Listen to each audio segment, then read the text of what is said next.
అది నీవే కారణం అంటాడు గనక క్షమాపణ గుణం కలిగిన నీ ద్వారా దేవుడు మహిమపరచబడాలా, క్షమాపణ కలిగిన నీ గుణము ద్వారా దేవునికి మహిమ రావాలా, నీకు వెలుగు కలగాల, నీకు మెప్పు కలగాల.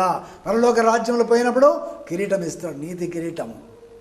వాక్యముతో నీవు అనుబంధము కలిగి వాక్యముతో ఏకమై మమేకమై నీ బ్లడ్ అంతా వాక్యములతో ఉండాల.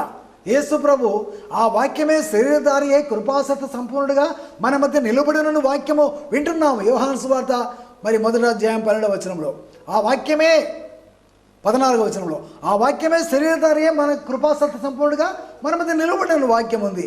అయితే ఆ వాక్యమును బట్టి మనం జీవిస్తున్నామా? అలాగున్నట్లయితే ఆ వాక్యముతో కూడిన శరీరము నువ్వు కూడా ధరించుకున్న వాడవై ఇతరులకు నీవు వాక్యము ద్వారా కనపడినప్పుడు నీకు మెప్పు ఘనత పరలోకములో కలగక మానదు. ప్రియమైన